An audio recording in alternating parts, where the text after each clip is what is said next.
Magandang kamalayan sa inyo lahat at narito na naman po ang programang Kamalayan. Ako po si Tato Malay, nababati ng isang magandang hapon sa inyo lahat. At of course, kasama natin ngayon si Albert. Albert, bumati ka muna. Good afternoon, magandang hapon po sa inyong lahat. Welcome sa Kamalayan. At bienvenidos a Kamalayan, a nuestro programa. Marami tayong pag-uusapan today. Very interesting. Bakit? Ano ba nangyayari ngayon? Kasi may mga kaganapan bang kailangan? Oo, merong kagabi ko lang napanood yung debate ng mga presidential candidate. Ako hindi ko pa napanood. Nasa Inquirer yata yun parang basta meron sila isang oras kalahati. Actually, ayoko pang pag-aksayahan ng panahon. Kasi nabasa ko na sa dyaryo yung mga pinagsasabi nila, yung mga prominent yung reactions. Yung mga statements, mga motherhood statements. Mm-hmm. In other words, medyo hindi pa ako interesado doon sa mga motherhood statements nila. Pero nung pinakinggan ko yun, parang pinanood ko yun, parang gusto kong makigulo. Actually, makisawsaw na kamalayan. Kasi bottom line, kung ano-ano sinasabi, ang kamalayan talaga ang nagdadala. Oo, totoo yun. Kung maayos ang kamalayan, maayos, kitang-kita. If you understand, kung naintindihan kung sinasabi namin dito sa kamalayan. Kung nasa kanilang kamalayan na ang kamalayan. Oo, aayos to. Aspeto. Talking about education pati. Ando na napag-usapan na natin yun. Yun at yun din, di ba? Parang ganun. Anyway. Okay. So, in other words, hayaan mo. I'll try to catch up and also view or papanoorin ko yan. Pero as I've said, meron na akong mga idea as to what they had talked about. They had said, no? Oo nga. Kasi ang dami na, lahat feature na rin sa TV. Pinakita na yung mga portion doon. Alright, so anyway, ako ay nagagalak na masabi na itong nangyayari ngayong itong linggong ito ay isang masasabi natin simulain, no? Although it happened 30 years ago. Kahit pa paano meron na simulan 30 years ago. Siguro hindi pa natin nakikita ang resulta nga dahil normally if you want change, it would actually take something like 50 years before it happens. So nakaka 30 years pa lang tayo. So, ito yung pinag-uusapan nating EDSA anniversary ngayon, no? Bukas pa yun, no? Marami na nagsasabi, ano ba kabuluhan yan? Parang wala na namang nangyari dyan. Yun ang reaction ko. Kasi napanood ko yung question usap sa TV, si Kay Boy Abunda, tsaka yung mga mga parang espesyalista, historian, at tsaka yung mga estudyante. Nakakabulabog yung mga sinasabi nila na hindi nila nakikita ang kabuluhan ng EDSA revolution. Yes, I don't blame them. And sa bagay, because I'm sure everyone feels na hindi maganda ang patakbo ng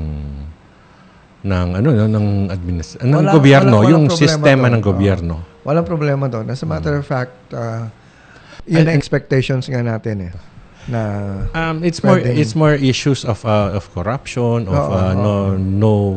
talagang yung serbisyo sa mga government offices parang hindi wala doon. So pero marami sila parang ini-espouse nila yung martial law ulit. Oo.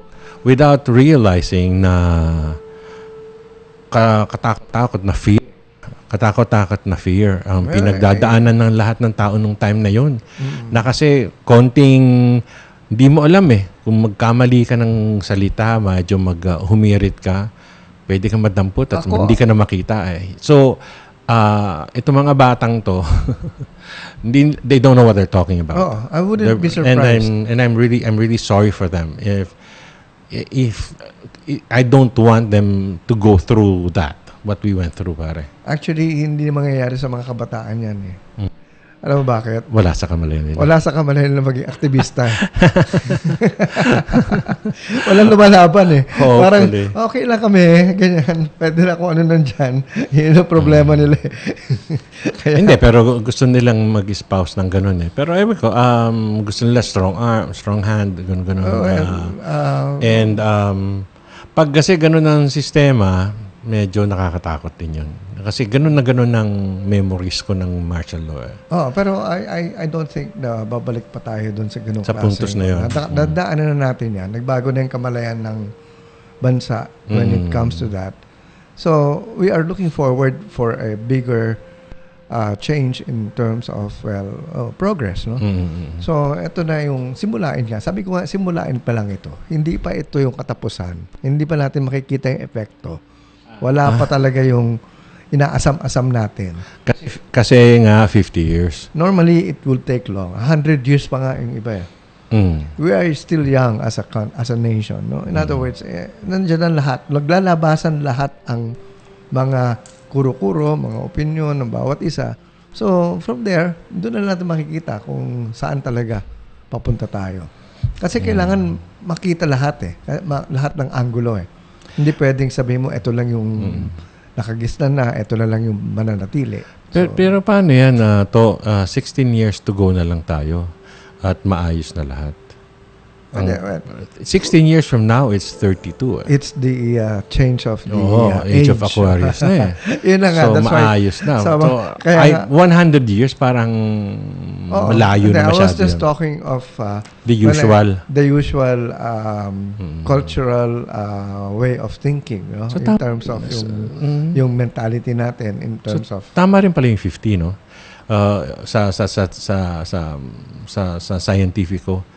50 and if it's 16 di bali 46 halos 60 na nga halos 50 years na nga. Very good. So yan ang mga magandang magandang stats yon. And ako personally, I'm looking forward to 32. Actually ang kamalayan, if you are not aware of it, since hindi naman niyo talaga alam kung kailan nagsimula ang kamalayan, actually kamalayan started in 1986. EDSA Revolution. Mismo doon sa EDSA, nagsimula ang kamalayan. I posted it earlier sa Facebook. Ang sinabi ko doon, nung nananawagan pa, nung buhay pa ang Radio Veritas na signal, hindi pa nabobomba noon, they were asking for food. Kasi, nandun sila, no? They didn't want to go home anymore. They were already, parang nagvi-vigil na sila doon. Tuloy-tuloy ang broadcast nila para magka-people power na nga. At saka kasi kaya maraming tao noon kasi pinapaligiran talaga nila yung yung Camp Crame, sila Enrile at sila Ramos. Kasi anytime mabobomba sila. Pero wala pang people power noon. Hindi pa nung time na nung nag-ask sila for donations. Doon ako nagpunta sa Veritas noon and I actually brought some food and ang sumalubong sa akin doon sa gate kasi di ka na pwede papasukin eh. So sabi nila, sorry kasi hindi namin alam kung sino na yung mga papasok, baka biglang ma-infiltrate eh. So wala na pinapapasok. So sabi ko, sige, ito na yung food. Tapos one of those who actually received the food that I brought was Jim Paredes. And si Jim Paredes, sabi niya sa akin, Tato, huwag na kayo dito. Pumunta na kayo ng EDSA. Doon kayo magkaroon ng parang mag-perform whoever, kung sino pwede madala ng mga singer dyan o performers, dalhin mo doon sa area para dumami ang mga tao. Para hindi umuwi ang tao lalo. Para hindi umuwi at saka yung mga lugar na walang tao, magkatao. So, ganun ang ginawa namin noon. No? Asama ko na sila Freddy Aguilar. So yung effect niyo yun, Tato, yung nangyari doon, napagkakamalan ng mga bata ngayon na wala, parang ano lang yun, parang party-party, parang ginawang gimmickan. At ang concept, ang pagkakaintindi nila is yung food was a come on.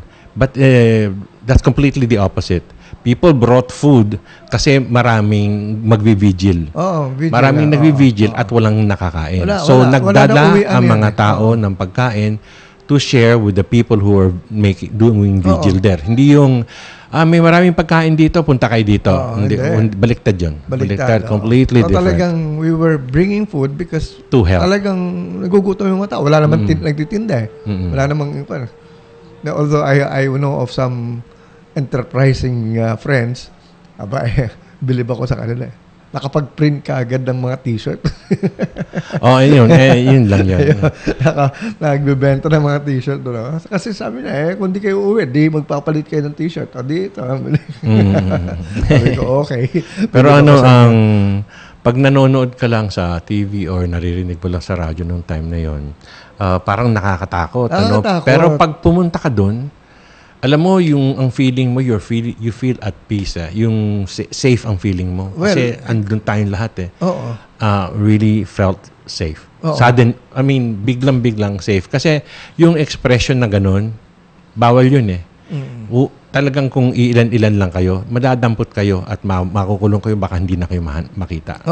Ganun ang style ng martial law. Isa lang magbomba ron. Isa lang tangke sumabog doon. Tapos na lahat yung mga nandun. Ubus na sila doon ng time na yun. Talaga nakakatakot during that time. Memories of EDSA Revolution. Pero ang maganda nga, sabi ko nga, simulain yan dahil ang Kamalayan started there. When actually I saw how powerful the entertainment activity that we did there. Sabi ko, I think eto pwede kong gamitin ito para lang makakuha ng support to have that kind of change, no? And yun na nga, it actually became yung entertainment na coin ko noon was entertainment for development. Yun. So I started ENDEV doon. So in other words, what is ENDEV or entertainment for development? Yan ay using entertainers to actually help affect change in terms of what, how. Ang notice ko kasi, ang mas kinabibiliban na ng mga tao up to now, especially now, hindi na eskwelahan eh. Ang pinaniniwala ng tao, hindi na eskwelahan, hindi na simbahan, hindi na gobyerno. Sino? Entertainment, TV, media, radio. In other words, yan ang mga palagi nila pinapakinggan. Yun ang yun ang malakas na attraction sa nakakarami, no. So, in other words, kung meron kang gusto mong ipabahagi na tungkol sa Kamalayan, entertainment is a vehicle. Okay, bring it across. Okay. Dati ang mga news programs were in English. During those in the 60s, 70s, 80s. English yan. Walang nanonood. Walang rating ang mga ang mga news programs noon eh. Talagang walang pumapansin diyan. Kasi unang-una, alam nila during those times, alam nila parang kontrolado. Tsaka especially in the 70s. No? Monitored ba yun? Tawag doon yung censored. Censored, no. Anyway, so ang nangyari was, okay, nobody was paying attention to news. Ngayon, okay, what am I trying to drive at? Even the educational system, napaka-boring ng mga pagtuturo ng teachers. In other words, hindi natututo mga bata dahil nabobore. In other words, pag hindi siya magaling mag-explain or how, kung minsan kailangan magpatawa ka pa eh, pero that is beyond na eh. Pero kung minsan, you have to do those things. Kasi sa isang malaking klase, like if you're handling a class of, ang minimum of 40 to 60 people. Nararasa ko yan. Nagturo ako doon sa FEU. Sabi ko, paano ko kaya makukuha ang atensyon nito? Unang-una, sobra na sa limit yun. Sobra sa limit. Tapos 30 ang limit eh. Ang 30 daw, marami na eh. Dapat 20 lang. So, ang importante is to get their attention. Kung lecture ka lang ng lecture, wala. Ang mga mind sila will wander. Pero the moment you use an entertainment aspect or value, doon sila nagkakaroon ng parang focus. Ang natatandaan ko tong kapatid ko na nagtuturo ng physics sa San Agustin. CSA. Oo.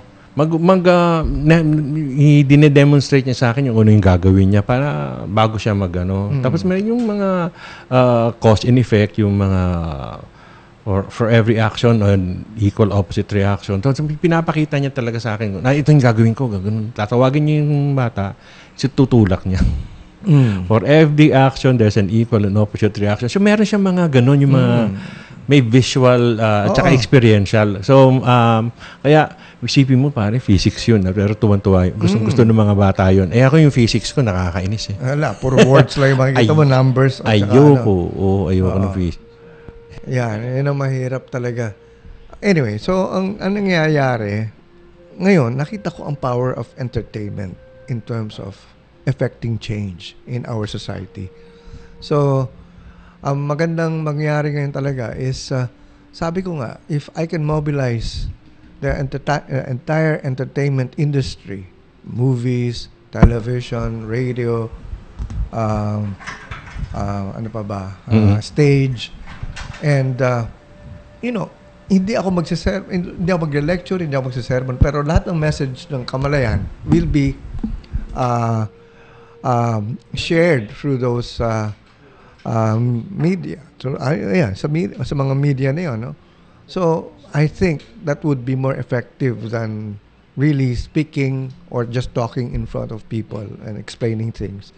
Mas na-appreciate nila kung ano yung nakikita nila na napapanood sa television o sa pelikula, at mas nasa isa buhay nila kung sakaling may mga lessons na nakukuha doon. Yan.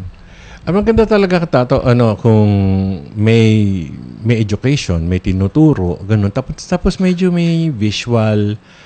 Mas maganda pa nga kung andyan sa harap mismo nila kaysa sa, let's say, sa screen. Totoo yan. Maganda na rin yung may demonstration sa screen or acting or whatever, examples, ganun, di ba? Para may visual effects.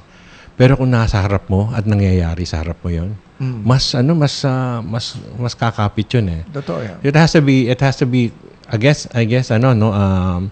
pagbigyan mo yung lahat ng senses mo, yung visual mo, yung hearing mo. Kinesthetic siya. Tsaka especially yung kinesthetic. Can you imagine? Kesa sa lecture lang ni sir. Tapos nagsusulat sa blackboard. Tapos ang bilis magsulat, kinokopya mo po, tapos sabay bura. Diba, hindi pa ako tapos. Ganun nangyayari, nakakaloko yun. Anyway, so yun ang kwan. So that was how Kamalayan started. After the EDSA revolution, I was offered a radio program sa Radio Veritas. And one of the programs I had then was using songs and talking about the values of the songs that I played. Ang title ng program ko nun, Great Values from Great Songs. In other words, I could play any song. And then talk about the message. Talk about the message. I would even play a negative song and talk about the negative message of the song. So walang wala akong pinipili kung ano. Basta hit in terms of what is popular, yun ang ipi-play ko. O kung minsan I would play Broadway songs, no? Or yung mga classical songs mga. Kung minsan I would even feature an entire musical like yung mga Oklahoma, yung mga Broadway, yung mga My Fair Lady. In other words, piniplay ko isa-isa, kinikwento ko na kung ano yung nangyayari. So, ang feeling nila, napapanood nila yung play. Pero just using the music. Parang palang parang palang Woodstock yan. So in other words, ganun ang program. Kasi nagkaroon ng, anyway, ko. Tapos, that was the first hour of my program Second hour ko, and 2 hours ito susunod.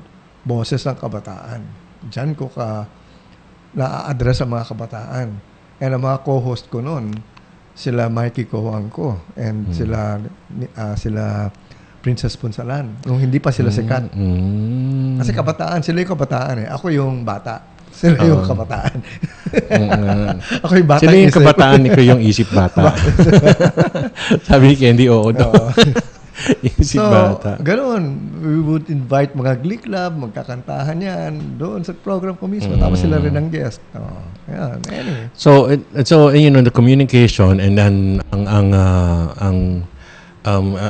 showing or explaining or pahiwatig or talking to people about changes, things, different things. If it's done, if it's entertaining, yung catch their attention. Tapos, at ang maganda pa dyan sa ganun, if it's entertaining, it doesn't only catch the attention. The retention is also very strong. Kasi diba? open sila eh. I mean, and they're not actually defensive or they're not actually parang bored or kasi pag bored yan, wala eh. Kahit anong lakas ng boses mo, walang dating yan sa kanila eh. So in other words, the moment they are interested in something, kaya nga kung minsan pati yung mga pare eh, pag nagbibigay ng sermon eh, pag magaling yung pare, talagang wow, all ears and eyes ka doon sa pare. Pero pag boring talaga magsalita yung pare, ay, sorry. Kahit na importante yung gospel mo eh, hindi ko ma-appreciate. Magaling din yung at a certain point, magaling din yung mga batang pare. Kasi actually quite entertaining magsalita. Kasi masaya. Na nila yung technique. At jokes, ganun. Hindi lang nila kaya yung si George. Hindi, merong isang... Meron ganun? Hindi, meron ka na-suspend eh. Nag-hoverboard. Oo, hindi ko maintindihan yun. Hindi ko maintindihan yung issue nun. Ang issue, alam mo may issue nun, yung nagreklamo. Oo, actually problema sa akin, niya. Actually sa akin, yun eh. Ganda nga yun that was a way of really creating attention eh. I mean, na parang, personally, talagang kung kayo ay akala ninyo matanda na. Kasi matanda na yung pare eh. Di ba? May edad na yung pare eh. Kung makikita mo siya eh. Pero hindi eh. Nag-overboard siya. Okay to. Di ba? I don't think he should have even apologized. For what? I mean, you apologize if you did something wrong. Ano yung wrong dun? Dapat nga, ganun ang Pope Mobile eh. Nakatayo na lang. Nakatayo, gumagalaw. Ano man gusto, ang kala nila, yung attention mapupunta lang doon sa hoverboard. Anyway. Napunta yung attention doon sa pare. So, I think that was a good thing. Gagayahin namin yan sa Kamalayaan. Hindi, marami tayong pamamaraan. So, in other words, kung minsan kila kasi, iba, nagkakaroon ng parang standards in terms of what they can accept and what they cannot accept. Kagaya ngayon, may issue na naman ngayon. Actually, ako noon, ganito rin ako. I was someone like him. Nakita ko sarili ko dito sa bishop na ito. Gusto i-ban si Madonna. Si Madonna, ngayon, itong concert, gusto na ipa-boycott sa mga... Noon? Ngayon. Nandito si Madonna ngayon eh. Oo. Ngayon ba yung bukas? Hindi ko alam kung today tomorrow. Okay. Gusto niyang, gumawa siyang announcement, pinaboboycott niya ang mga kabataan. Dahil sa? Well, of course, sabi niya, unang-una daw si Madonna is mocking the Virgin Mary in terms of the name Madonna. So, yung mga ganun ba? Anyway, ganun din ako dati. Child. Ako naman noon whatever. The reason why I was against the songs of Madonna then was because yung mga kanta niya were kind of negative talaga. Yung mga of course, it was just maganda yung melody, maganda yung tempo, yung Material Girl, but it was espousing materialism, no? So in other words, during that time, nag-react ako. Pero later on, sabi ko, my God, na-realize ko na this is not, I shouldn't have judged. In other words, walang judgment pala dapat. Kasi, in other way, this is purely entertainment. And then, in terms of, looking at one thing over those kinds of issues, sabi ko, who am I to judge? Sabi nga ng Pope, who am I to judge? And so, yun. I think yung music na Material Girl, so just talking about, marami kasi especially sa America, na yung paganda ng paganda, pero ang naghahabol ng mayaman lang. At pa-sexy na pa-sexy. But it has to be a rich guy who can afford to give her all the good things. So, true enough, hanggang ngayon, maraming Material Girl. So, I think binabato lang niya yun eh. In your actually, face yun eh. Walang, alam mo, ang mga kanta, basically are just a reflection of the sentiments of the people. In other words, a song is just a reflection of one's view or mind or yun nga, paniniwala, belief. So inaano lang sa kanta yan, no? Isinasaawit lang, isinasa kanta. Pero basically, observation, walang pagbabago doon. So they're just reflecting exactly. Hanggang ngayon naman ganun din even yung mga rock na medyo sigawan, parang galit-galit. Actually, nagpo-protest lang talaga, release lang sa kanilang mga pent-up may mga emotions samaan ng loob dyan na si dinadaan sa kanta. Dati against din ako noon, pero ngayon sabi ko, nakita ko yung ayoko niyan, ganun. Nakita ko yung rationale behind those activities. Yung Pero sige, pagpatuloy natin na ang ganda itong usapan natin na tungkol sa mga music at saka yung mga messages. Pero magsa-station ID muna tayo. Okay. 4:33 na po. Babalik ang Kamalayan right away. Thank you.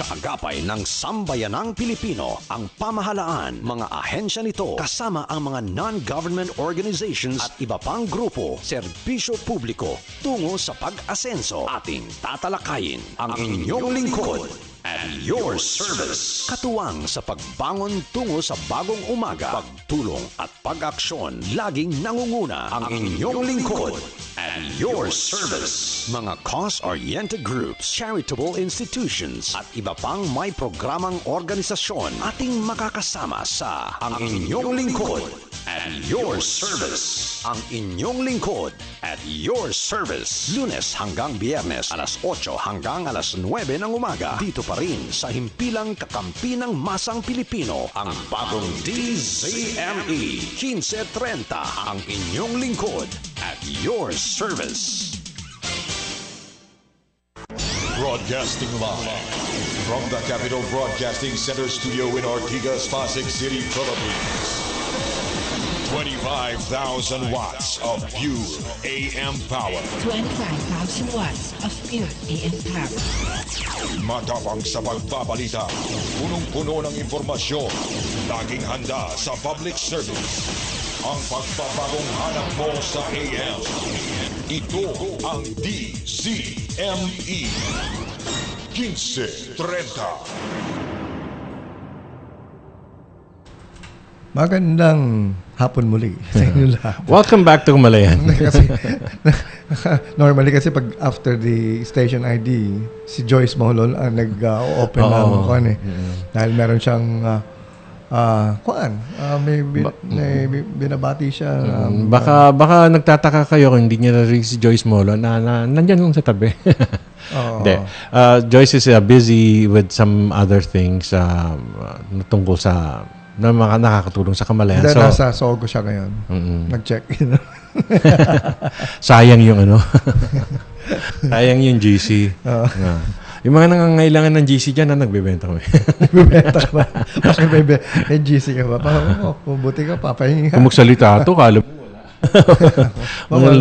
Naabangan mo pa. Sabihin, nagamit mo na yung GC mo. Siyempre. Tama ba yun?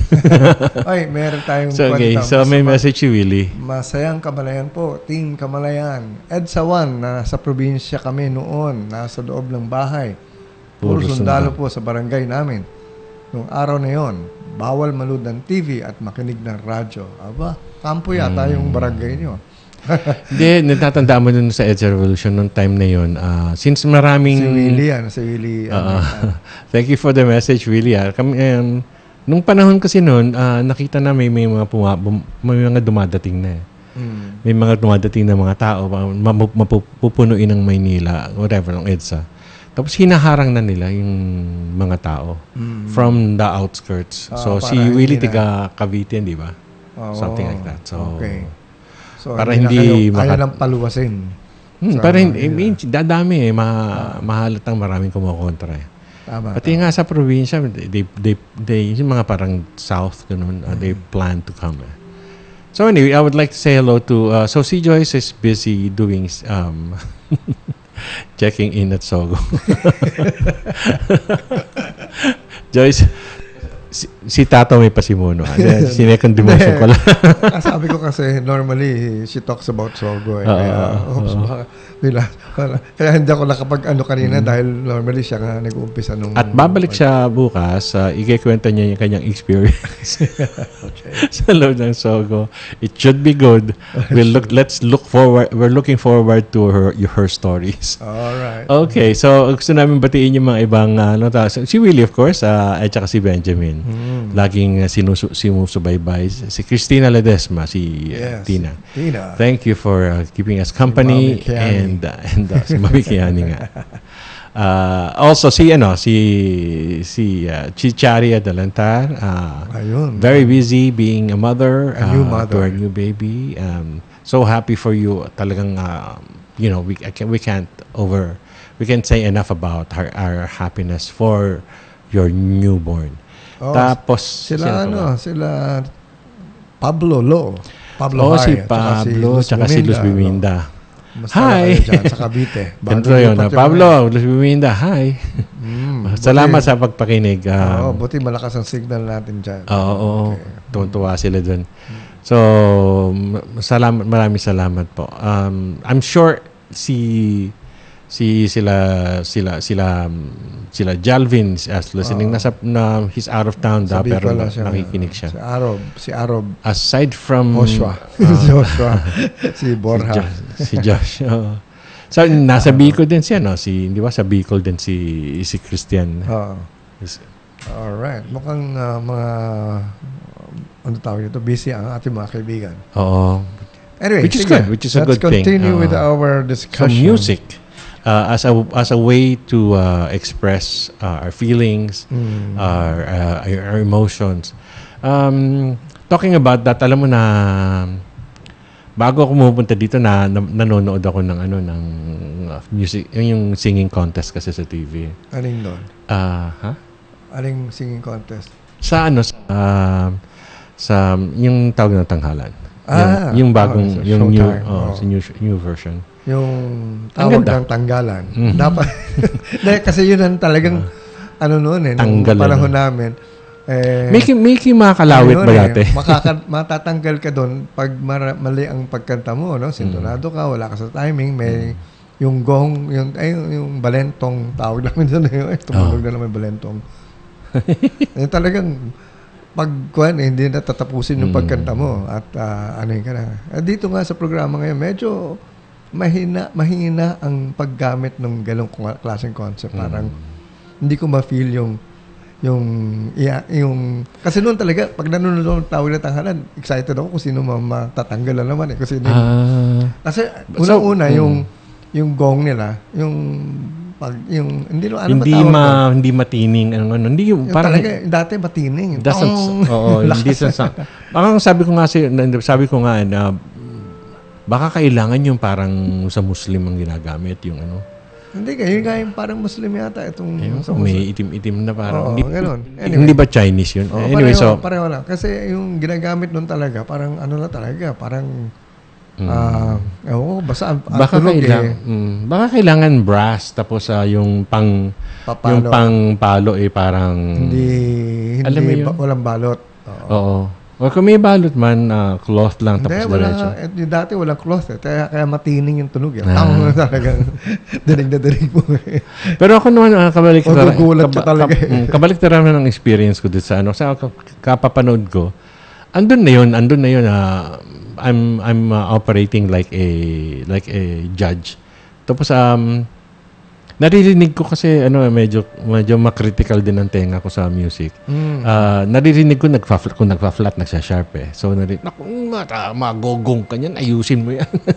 Ganun mga reaction. Pero this lately may mga at ang babata pa na ang linis ang pagbigkas ng mga words. Malinis ang tumbok sa notes. So maganda. Totoo yung sasabi. So kanina yung nag-challenge sa kampiyon, na meron siyang may background siya sa musical. Nagkumakanta talaga sa musical, sa mga musical plays, gano'n. So maririnig, in other words, may training. Maririnig mo talaga malinis ang Actually, so, nakakatuwa ang gagani. Palaban talaga sila ngayon diyan. Maganda talaga kung may training. Maganda talaga kung may training. Iba talaga maririnig mo, ibang-iba. Ang problema lang karamihan na may training, nawala yung puso. Naging technical. Nawala yung emotions. Nawala yung emotional value. Alam mo, okay. Pero technical ang nangyayari talaga dito sa atin, parang ang pagpili technical talaga rin. Kasi alam mo sa kamalayan, tayo, ang akala natin, everything happens from the head down. Parang ang head natin ang nagko-control ng body natin, ng every action natin. Mali. Actually, yung head natin is just part of the whole consciousness. And ang kamalayan natin, hindi na sa ulo natin, wala sa ulo natin, kundi nasa buong katawan natin. That's why, kapag ang isang tao, puro nasa head lang ang kanya, ang focus, makikita mo parang hindi nadadala yung katawan. Yung parang yung movement niya, hindi makikita na, kunyari, sinabi niya, masaya ako. Pero, nakikita mo ba sa buong muka na masaya siya? Nakikita mo ba sa mata niya? Nakikita mo ba sa cheeks niya, sa lips niya na masaya siya? So, baka naman nasa utak mo lang na masaya ka, sinabi mo. Pero basically, hindi nagmamanifest sa buong katawan. Meron ng may mga loving ang kanta, ang message. Pero tatawa-tawa. Yung parang nakangiti. Or sad, pero nakangiti. So, hindi nagmamatch. Hindi mo naintindihan yung kanta. In other words, doon pa lang, alam mo, kasi ako madalas ako mag-judge din Ang una kong at malapit ka na mag-judge uli. Okay. Ang una mong tinitignan palagi sa isang singing contest, kung alam nung singer yung kinakanta niya. Kung hindi sa kung kabisado yung lyrics, kung naiintindihan niya yung lyrics. Alam mo kung bakit? Doon sa pag-umpisa ng kanta niya, actually singing is not just the voice. It is basically everything in your body. Kasi kung naiintindihan mo yung kinakanta mo, your entire body would actually follow in terms of in expressing the sentiments of the song, the message of the song. So yung kamay mo, bakit mo ginalaw yan? May reason yan Hindi yan basta-basta kailangan gaganin mo yan para hindi boring. Kailangan maglakad ka konti. Hindi yung kamay, ginaganon-ganon yun. Kasi yun ang sabi ni Lola. Hindi ganon yun. Ito gawin mo. Meron yan. Gagalaw yan kung nararamdaman ng kamalayan mo talaga. Storytelling nga daw ang pagkanta. It's true. In other words, hindi yan gagalaw na basta-basta lang. Meron niyang reason bakit siya gagalaw. Kung bali ba yung kanta is kung walang music, nagkikwento ka lang, nagsasalita ka lang. Tapos linagyan ng music, ayan, kanta na. Yun. Yan. So, in other words, yan ang importante na. Talking about where it's coming from, yung understanding, it's not the brain, it's the total beingness. Hindi total beingness. Which is the kamalayan talaga, no? Beingness, of everything, of you as a singer. Talking Ikaw about lang yung channel kumbaga parang dumaan lang sa iyo yung kanta Pero paano mo in-express? Actually, yung mga magagaling talagang singer worldwide, pag kumanta, let me take a step back. Ang nangyayari na kadalasan dito sa atin is kailangan maayos ang timbre, maayos ang notes, maayos ang hindi flat, hindi sharp, gano'n. Given yun. Yun ang nandun ang focus. So in other words, puro technical. Pero worldwide, ang magagaling na singer, nanggagaling sa puso, nafe-feel mo, kinikilabutan ka talaga Or kung malungkot man, nalulungkot ka rin, yung naiiyak ka. Pag nangyari yun ang beingness talaga. Beingness. At tato, alam mo, ang beingness, hindi, kahit na hindi technical, hindi maayos ang technical, pag kumanta ka na may beingness, mafe-feel ng tao at saka malamang ikaw pa manalo. Totoo yun. Bigyan ka ng example. May example ako dyan eh. Meron akong ina-attenda na seminar dati, no? Yung getting your goals. And ang pinaka-importanting part dyan is to be able to get your goals, you should feel it. May beingness. So, may mga exercises about kikwento ka tungkol sa success mo. Kikwentuhin mo yung success mo, tapos kailangan na-feel ng tao, na mga participants, na yung excitement mo, yung kilig mo, ganun. Tatayo sila, at ang habol doon is kailangan maayos ang kwento mo, ma-feel nila. So, para lahat sila nakatayo. Exactly. Otherwise, kung hindi ganun, then hindi ka nakapag-beingness na maayos. Ang mga susunod doon, yung kanta. Maniwala ka, may mga kasama kami doon sa program na yon, sa coaching program, coaching seminar na to achieve your goals. May mga kasama kami kumakanta talaga. Kahit sa bar, ganun-ganun. Talagang kumakanta. Talagang magaling kumanta. Professionals. Maniwala ka. Dinaig pa namin yung mga yon. Yeah. Tumayo at maganda ang boses, maayos ang timbre. Pahari, talo tayo dito. Dadaigin tayo to. Pero alam mo, konti lang ang tumayo. Kasi na-impress lang sila sa singing ability. At tapos may kasama ako. Ewan ko kung naabutan niyo yung TV program na Greatest American Hero. Greatest American Hero. Mayroon this guy na biglang nagkaroon siya ng powers. He's just a regular guy. Tapos biglang nalaman niya na may power siya, pwede siya lumipad. Parang naging Superman bigla. Pero papalpak kasi hindi pa niya kabisado paano mag-take off, paano mag-landing. Yung landing nga niya, sumusub-sub yung gumugulong. So, anyway, the music there is para bang believe it or not, I'm walking on air. Never thought. Ngayon, kasi ang kanta should be positive. So, should be positive din. So, itong kasama ko, tumayo at hindi niya alam ang lyrics, Judes.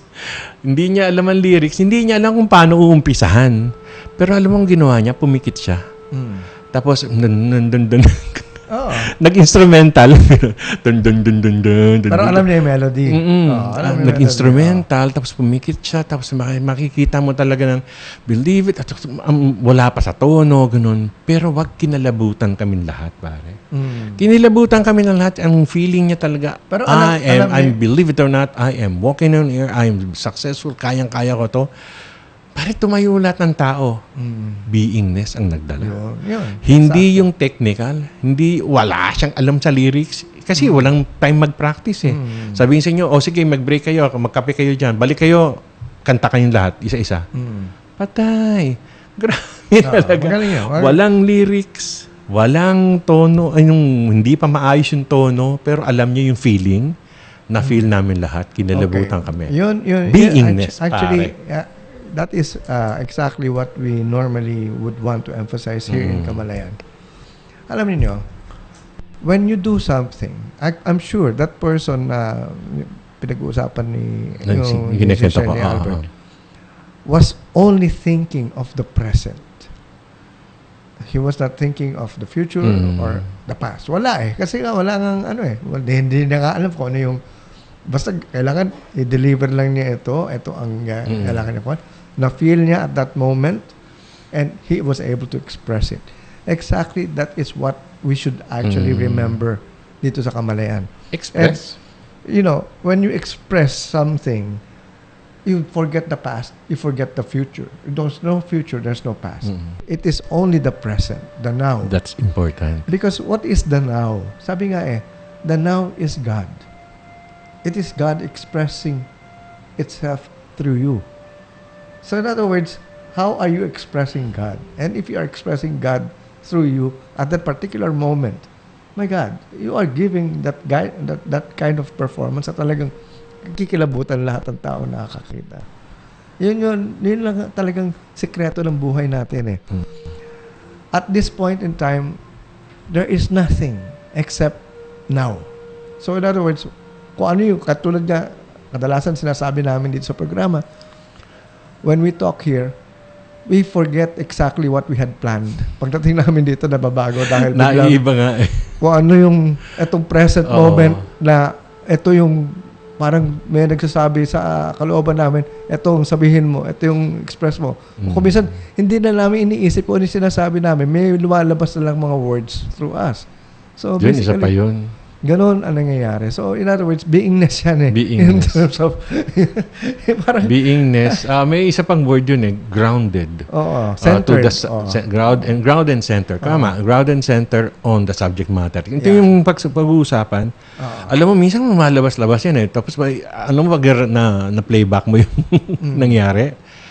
Parang, sinabi ko ba yun? Saan galing yun? Hindi ko naman alam yan. Ganun, exactly. Ang dami kong ganun. Hindi ko naman alam mo yan. Saan ang galing yan? Ano yan, and we'll go back to education. We will go back to God who's given us everything, all the knowledge. We go back to education, which is educere, which is to bring out the knowledge. And when, for example, yun na nga, sabihin, paano mo nagawa yun? All I can say is, katulad na sinasabi ni Jesus, it is not me who doeth the work, but the Father in me. Diba? So that's kasi the God, God is within you. So the God in you is doing it. So, andun ang complete knowledge ng lahat ng information. Hindi ako ito. Hindi ko kaya to kung ako lang. Hindi ko nakayanan yan kung ako lang. Kaya hindi pa may sinasabi nga natin sa atin dito na lahat ng informasyon, lahat ng kagustuhan mo, yung gusto mo, nandyan na eh. Pati yung knowledge eh. Exactly. Lumalabas yung sa knowledge, lumalabas yung hindi naman namin napag-aralan sa eskwelahan niya. Wala naman nagturo sa amin yan. Mayroong, grabe yung mga ganun. Yung pag nakapag-beingness ka, nakakagulat at nakakatuwa kasi timing yun at tumutulong ka sa kapwa mo. At you said the right thing at the right time at bang nagbago buhay niya, gumanda ang buhay niya. Wow. Jackpot yun. Sa akin yun ang jackpot. Actually, wala naman tayo talagang kailangan gawin dito sa mundong ito except to give what we have. And a lot of what we have, no, we don't know. Actually, nandiyan lang siya eh. But ang naging concern kasi natin, what can we get from out others? Of it. Binaligtad natin eh. But we can give so much because it's there already. Everything that we have to do here on earth, in this world right now, is to give. And we can give everything that we can have. As a matter of fact, yun ang clue doon eh. The moment you you actually give something, it is because you have it. And you cannot have it unless you can give it away. Isa pa yun yung sabihin mo, wala akong pera eh. Paano ko bibigay? Bakit? Ano ang akala mo sa pera? Yun ang cue dyan. Don't think na wala ka. Wala akong bibigay. Tinggalin mo yun. Basta bibigay ako.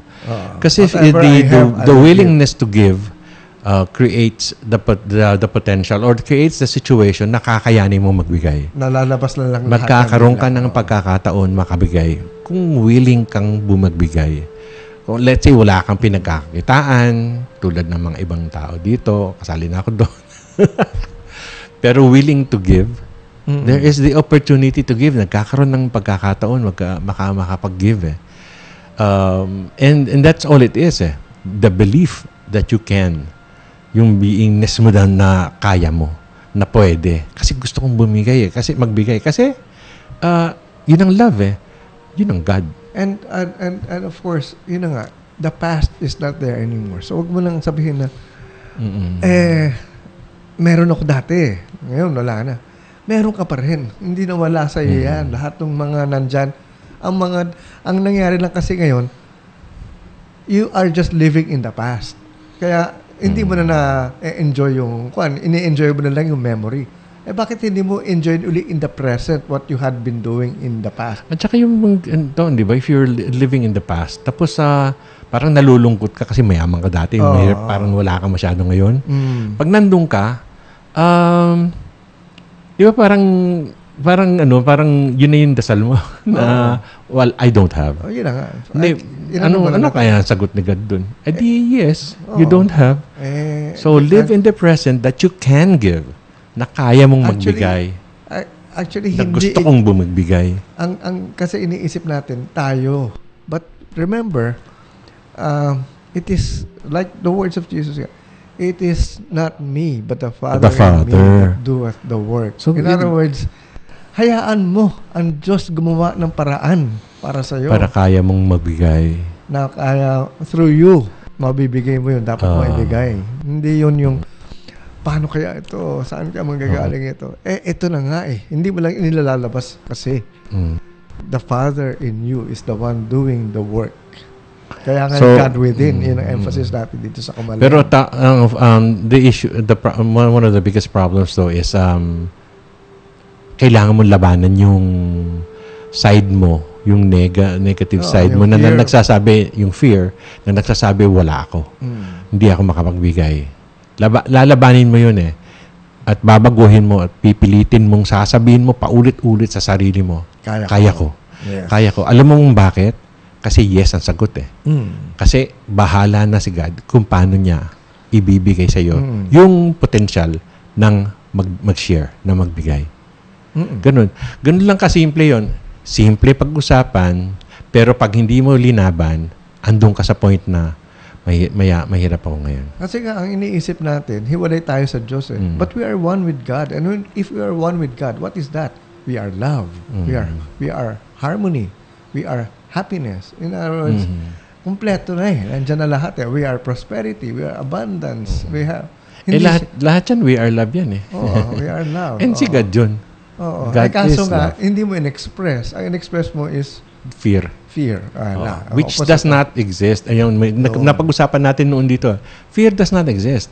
Fear is just the absence of love in your kamalayan. It's an illusion, basically. But anyway, what is important now is merong konting very quick announcement lang na sa Lunes, sa February 29, 8 a.m. Mag-i-start ang medical mission namin ng Kamalayan for the senior citizens. Hindi lang kasama si Patrick. Si Rapido din Tulfo. At ang I believe Sogo rin is co-sponsoring this medical mission for senior citizens, first come, first serve. Saan gagawin to? Dito sa Mandaluyong. We will give more information later. At saka gusto namin pinababati namin si... Ano pinababati? Pinababati sa amin ni Joyce. Binabati namin po si Gerald Villamia from Riyadh. Hello. Thank you for supporting and listening to us here at Kamalayan. Okay. At dahil dyan, 5 o'clock na po. So, sama-sama tayong aalis dito. Gusto namin magpasalamat sa inyo lahat para sa pagpakinig. Ayan, pero mapahabol si Willie. Si Willie naman. Mga idol, nariyan na ang lahat. Buksan mo lang ang kamalayan mo. Ayan, salamat po, wow. Willie. Big time, Willie. Big time, kamalayan ka. Big time na hirit yun. Ganun na. So, very positive. And yeah, it's there. It is always Huwag kang matakot. Nasa iyo yan, bibigay sa iyo yan. Magpauna na sa takot. Okay? So, si Albert Padlan po to. Thank you for listening. Salamat sa pagsubaybay. Hanggang bukas po, magandang kamalayan po sa inyong lahat. Alright, so ito na naman ang isang programa na aming naidulot sa hapon na ito. Sana ay napulutan ninyo ng mga ilang leksyon. At sana ay maganda ang maging resulta ng ating kamalayan. Subukan nyo lang. Pang-araw-araw. Sa lahat ng ano bang moment sa Tagalog? Pagkakataon. Every moment. Yan. Ito po si Tato Malay na bumabati ng isang magandang kamalayan sa inyong lahat. Kaagapay ng Samba